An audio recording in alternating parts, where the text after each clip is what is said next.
एक तो मुल्क के अंदर जब कश्मीर की बात हो, किसी दूसरे टॉपिक पे बात है, सिर्फ कश्मीर है, उस पर बात करनी।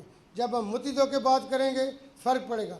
मुस्लिम उम्मा को OIC के फोरम से जो ममालिक इंसानी हकूक़ के हवाले से ज़्यादा सेंसिटिव हैं, उनके साथ क्लोज काम करना होगा। हिंदुस्तान का बाप भी बैठेगा, कश्मीरियों को आज़ादी भी देगा। सरदार साहब, सिंध पार्लिमानी रिपोर्टर एसोसिएशन की तरफ से मैं आपको सिंध असेंबली में वेलकम करता हूँ। आपका बहुत शुक्रिया कि आप कराची आए तो यहाँ को तशरीफ लाए। आप एक कामयाब बिजनेसमैन भी हैं, तो हमें ये बताएं कि आज़ाद कश्मीर में कौन कौन सी इन्वेस्टमेंट के मौके हैं जो पाकिस्तानी इन्वेस्टर जो हैं वहाँ जाके इन्वेस्टमेंट करें। गैर मुल्की तो बहुत सारे लोग इन्वेस्टमेंट कर रहे हैं, और ऐसे बताइए कि महंगाई की सूरत हाल भी कुछ कश्मीर में भी ऐसी सूरत हाल है, लोग इतने बिल बुला रहे हैं या बाकी से थोड़ा मुख्तलिफ है। अब ये जो आपका सवाल है ना, ये पूरा एक एक्सरे हो सकता है आज़ाद कश्मीर में। बात यह कि आज़ाद कश्मीर में अपने को वसाइल इतने उनके है ही नहीं कि वहाँ की कोई महंगाई और सस्ताई की बात हो। जब महंगाई पूरे मुल्क में है तो आज़ाद कश्मीर में भी यकीनी तौर पे आज़ाद कश्मीर में जो अनोखी बात होती है कि वह लोगों के सोर्स ऑफ इनकम महदूद है। प्राइवेट सेक्टर की एनेबलिंग 1% भी नहीं है, सारे के सारे सरकार पर डिपेंड करते। तो बाहर के जो आप कह रहे हैं इन्वेस्टर जो हैं वो कश्मीरी ओवरसीज़ जो पाकिस्तानी डायस्पोरा है उसके लोग होंगे। जो दूसरे हैं वो आइडल या बड़े मेगा प्रोजेक्ट्स के अंदर होते हैं, वो मेगा प्रोजेक्ट कोई भी कर सकते हैं। आम इन्वेस्टर सिर्फ कराची से जा सकते हैं, हैदराबाद से जा सकते हैं, सक्कर से जा सकते हैं, लड़काना से जा सकते हैं। ये अंदरूनी मुल्क किसी भी सूबे से किसी जगह से जाएंगे। जहाँ तक पोटेंशियल की बात है, आपका इन्वेस्टमेंट का एरिया टोटली वर्जन है, उसमें कोई काम नहीं हुआ। हम इस वक्त इलेक्ट्रिसिटी में आपको तमाम दूसरी यूटिलिटीज़ और टैक्सेशन में ड्रास्टिक हमने पॉलिसीज़ को नीचे किया। टैक्सेशन स्लैब बिल्कुल नीचे ले आए, सेल टैक्स बहुत नीचे ले आए, इनकम टैक्स बहुत नीचे है, विद होल्डिंग टैक्स भी 2-3% पे ले आए।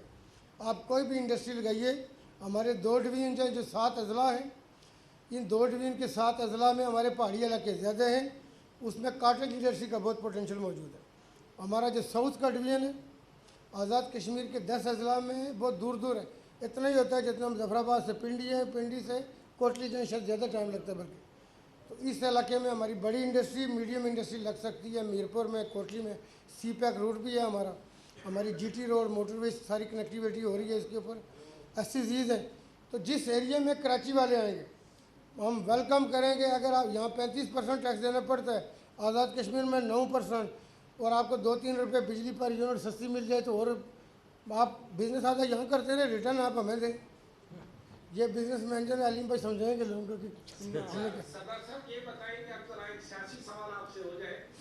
पूरी पार्टी जो है इस्तीफा की सियासत कर रही है, खान साहब भी इस्तीफा दे रहे हैं, आप क्यों नहीं इस्तीफा देते? पहले ये बात है। दूसरी बात ये कि सुना है आप उस पार्टी से वहाँ डरते हैं। कहाँ पे?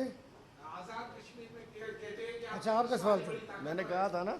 अच्छा, वो आप बिल्कुल ठीक कहा था, इन्होंने ठीक कहा था। अब आपने खुद ही जो है ना इसमें बामुसम्मा बन गए आप। मैं ऐसे लाइटर मोड में कर रहा हूँ। आपका बहुत शुक्रिया सवाल करने के लिए। मेरा ये है कि देखें, हमारा एक अपनी तारीख है, तो डरना वरना तो दूर की बात है। मैं कहता हूँ कि हम डरने वाले दिन पैदा नहीं होते, डरने वाले तो दुनिया में नहीं आए। हमें क्या डराएगा? हमसे दुनिया डरती है, खौफ खाती है, हिंदुस्तान खौफ खा रहा है कि ये किधर से आ गए।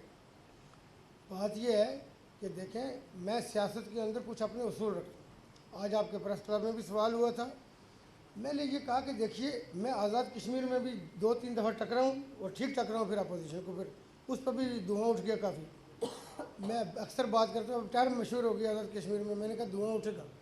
तो अब मेरे हवाले से रेफरेंस लोग देते हैं कि जी धुआं उठा कि नहीं उठा।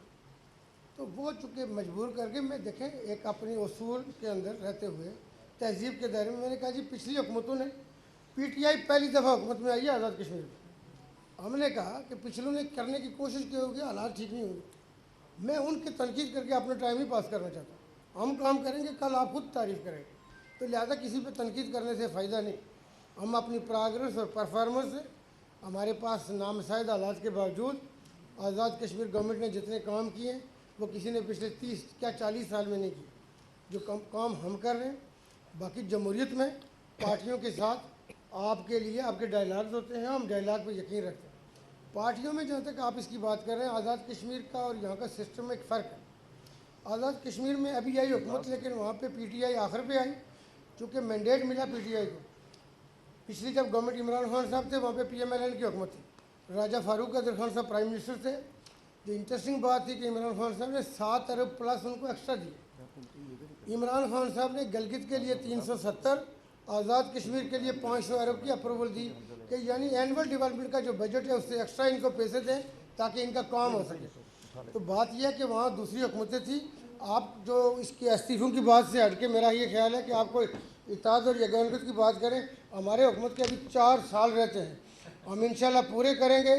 PTI आज़ाद कश्मीर आइंदा 30 साल हुकूमत करेंगे। बहुत शुक्रिया।